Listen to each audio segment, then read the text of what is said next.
जैसा ओशो बुद्धत्व के बारे में बोलते हैं, सत्य के अनुभव के बारे में बोलते हैं,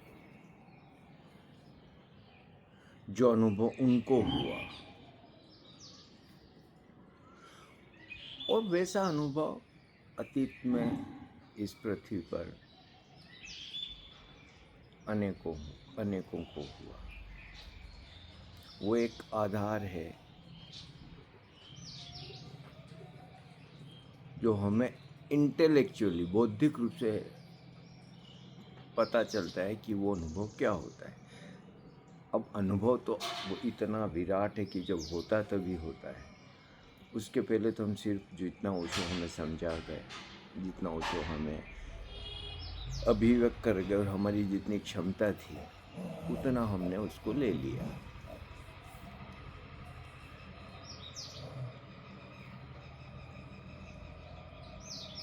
जब ओशो को वो अनुभव हुआ तो स्वाभाविक कि उनका ये करुणा थी कि अनेक लोगों को भी उस अनुभव से परिचित कराया जाए, उस यात्रा पर लेके जाया जाए। ऐसा ही अतीत में कई संबुद्धों ने किया। होता क्या है कि हर संबुद्ध की अपनी शिक्षा दीक्षा होती है, उसकी अपनी अभिव्यक्ति होती है। हर काल परिस्थिति के अनुसार पूरा उस संबुद्ध का कार्य होता है।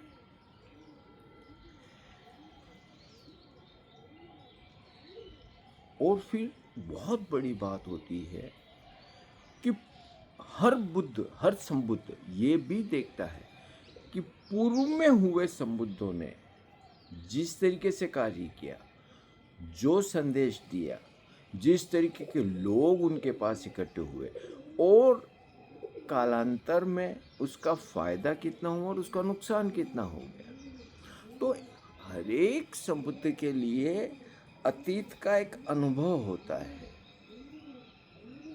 कि क्या क्या चीज़ें ज़्यादा अच्छी रहती है, क्या क्या क्या चीज़ों में जोखिम रहता है, और उसी अनुसार उस कार्य को आगे बढ़ाते हैं। क्योंकि कोई भी संबुद्ध ये तो नहीं चाहता कि उसके संदेश और उसके कार्य की वजह से किसी को दुख पहुँचे, लेकिन दुख तो पहुँचता रहा। कितनी ही उनकी मंशा के बावजूद पीछे चलने वाले अंधों ने अर्थ के अनर्थ तो किए। तो ये सारी चीजें एक संबुद्ध के सामने स्पष्ट होती है।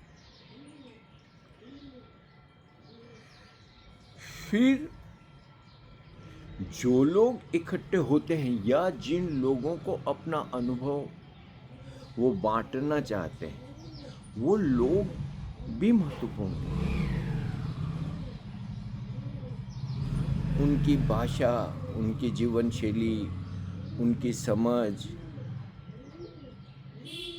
उनके सत्य के अनुभव में आने वाले अवरोध, बाधाएं, उन बाधाओं से उनको कैसे मुक्त करवाया जाए, कैसे करवाया जा सकता है, क्या क्या किया जा सकता है, ये सारी चीजें संबुद्ध के सामने होती है। अब जैसे कि हजारों साल पहले व्यक्ति प्रकृति के साथ रहता था, ज्यादा प्राकृतिक जीवन था, सीधा था, सरल था, भावुक था। इतनी आपदा भी नहीं थी, इतनी जानकारी नहीं थी, इतना मन मजबूत नहीं था, इतना अहंकार मजबूत नहीं था, महत्वाकांक्षाएं कुछ ही नहीं थी, क्योंकि जीवन के संसाधन इतने सीमित थे कि क्या महत्वाकांक्षा कर लोगे, घर बना लो, एक रथ रख लो, या घोड़ा गाड़ी, या जो भी कुछ, या इसी तरीके की छोटी छोटी चीज़ें, बहुत चीज़ें तो थी नहीं। तो उसी के अनुसार एक संबुद्ध के लिए बोलना भी संभव हुआ और लोगों को ध्यान की तरफ या उस अनुभव की तरफ ले जाने के लिए बहुत मेहनत नहीं करनी पड़ी। अब विपश्यना ध्यान बनाया गया है कि आंख मीच के बैठ जाओ और अपनी सांस को आते जाते देखो। अब उस व्यक्ति के लिए ये बेहद बेहद संभव था कि आंख मीच के बैठ जाए और आंखों को, क्योंकि इतना सरल चित्त व्यक्ति और ये सरल सी विधि,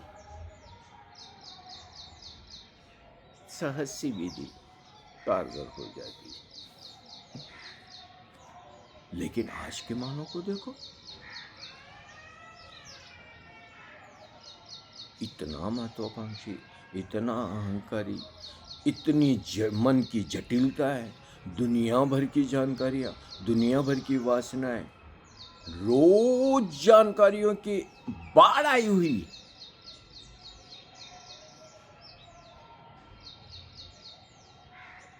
खान पीन अलग तरीके का हो गया, आबो हवा अलग तरीके की हो गई, और फिर सबसे बड़ी चीज प्रकृति से तो वो दूर चला गया पूरी तरीके से। और प्रकृति तो कह सकते हैं कि उस सत्य की अभिव्यक्ति का बहुत सशक्त माध्यम, प्रकृति से दूर मतलब उस अभिव्यक्ति से बहुत दूर हो गए। तो अब ऐसे व्यक्ति को ध्यान की तरफ ले जाना या उस परम अनुभव की तरफ ले जाना इतना आसान तो नहीं है, इतना तो सरल नहीं है। फिर एक समय था जब लोग चीजों का दुरुपयोग इतना नहीं करते थे, इतना दुरुपयोग करना उनकी समस्या नहीं थी। अब जैसे कि ओशो बताते हैं कि कृष्ण गीता में बताते कि किसको सत्य बोलना चाहिए, किसको सत्य सुनना चाहिए। तो ओशो से पूछा गया कि कृष्ण ने ये तो बताया कि सत्य किसको सुनना चाहिए, लेकिन सत्य बोलना किसको चाहिए इसकी कोई परिभाषा नहीं दी। तो ओशो ने बड़ी सुंदर बात की कि वो युग ऐसा था, इतने लोग ईमानदार थे कि सत्य वही बोलता था जो अनुभव करता था। इसीलिए कृष्ण को उस बारे में कुछ कहने की जरूरत नहीं पड़ी। लेकिन आज देखो एक से एक नमूने आ गए। अपने आपको जीवंत गुरु कहते हैं। ये देवदत्त, ये लठ भारती, ये जबलाधारी, मालाधारी, जिसको देखो वही कुर्सियों पे बैठ बैठ के। तो अजीब बीमारी चल निकली भाई। अब ओशो को ये सारी चीजें ध्यान में रखनी थी। पुराने संबुद्धों को इस बारे में ज्यादा ध्यान ही नहीं देना था। उनको पता था कि वही व्यक्ति बोलेगा जिसका अनुभव होगा, जिसका अनुभव नहीं होगा नहीं बोलेगा। लेकिन अब ओशो को तो दिख रहा होगा ये देवदत्त सामने बैठा हुआ कि मेरे जाने भर की देरी है, ये मुड़ता है और ये बेवकूफियां चलाएगा पैसे के लिए, वासना के लिए, पुजवाने के लिए। और चला दी उसने, बाढ़ ला दी उसने। और इसी तरीके की चीजें हो रही। देखते देखते ओशो के सत्य के ऊपर ऐसी गंदगी इन सब लोगों ने फैलाई कि आप लोगों के देखते ऐसा लगने लगा जैसे ओशो समय बाई हो चुके। तो जब ओशो ने अपना काम शुरू किया तो ये सारी चीजें उन्हें ध्यान में रखनी थी कि आज का मानव है महत्वाकांक्षी और वासना से भरा हुआ और पैसे का पागल और सेक्स का पागल। तो ओशो को ये सारी चीज, और फिर जिन लोगों पे उनने काम करना था, अब तुम उनको कैसे मौन बैठा के की सांस देखो, अंदर तो ज्वालामुखियां फूट रही है वासनाओं की, महत्वाकांक्षाओं की और जानकारियों की और पता नहीं क्या क्या। तो पुराने समुद्रों के सामने ऐसी समस्याएं नहीं थी तो उन्हें निदान भी नहीं दिए। आज जब ओशो ने देखा जो समस्या है, तो ओशो ने फिर वैसे निदान ढूंढे। तो ओशो ने ऐसे ध्यान प्रयोग बनाए, ऐसी थेरेपीज बनाई, और फिर जो जानकारियां उपलब्ध थी पूर्व में या पश्चिम में, जो मनोवैज्ञानिक दार्शनिक काम कर रहे थे मनुष्य के मन पे, तो ओशो ने वो सारा इकट्ठा किया कि व्यक्ति को कैसे शांत किया जाए, कैसे उसे आनंदित किया जाए, कैसे उसे भीतर मौन में उतारा जाए। तो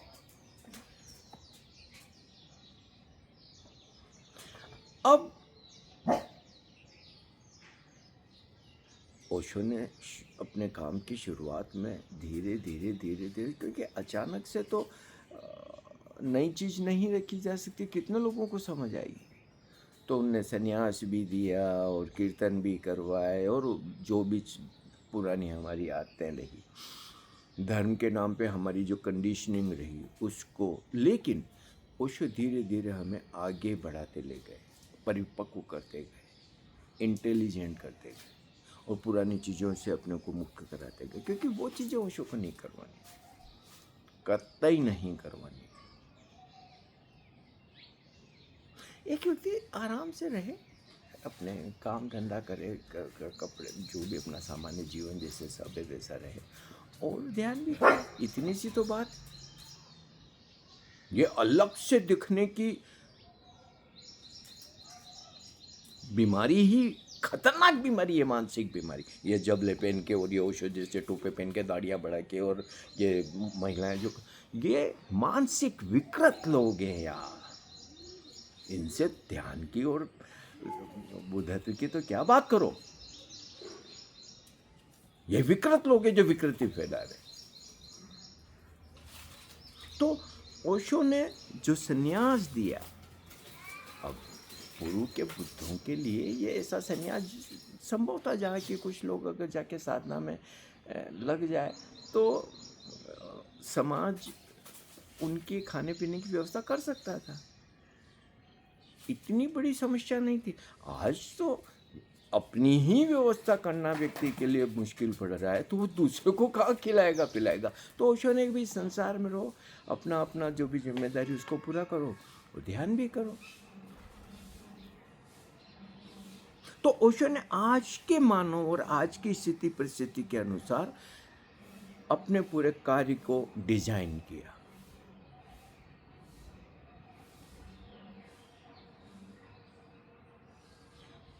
अब होता क्या कि जो मध्यस्थ आ जाते हैं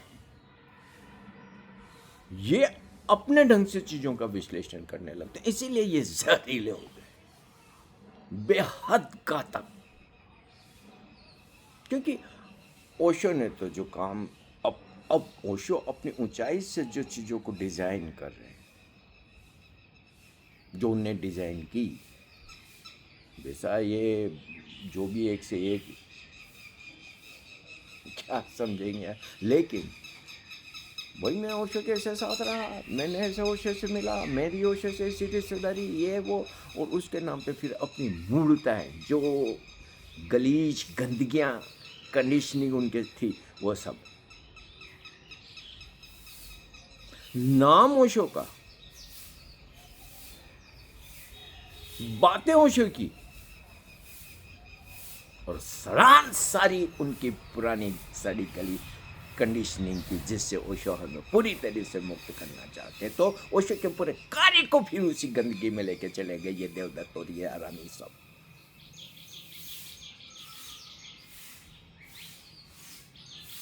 अरे कम से कम ओशो को अपने कार्य को जैसा वो डिजाइन कर गए वैसा चलने दो ना भाई। इतनी तो रहम करो रे अपने गुरु पे। हत्यारों,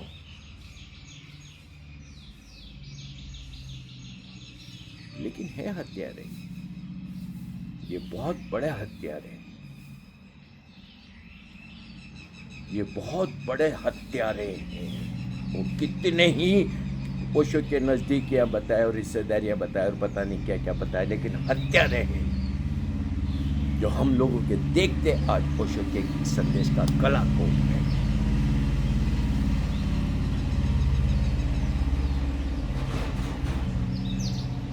क्या जरूरत है सबकी। क्या ओशो ये ऐसे अपने काम का ऐसे डिजाइन करना चाह रहे थे कि तुम आरतियां करते फिरो, प्रसाद बांटते फिरो, मालाएं पहन पहन के कहीं कहीं नदियों में? अरे यार क्या कर रहे हो यार भाई, तमाशा बना दिया तुमने तो देखते देखते ओशो का यार।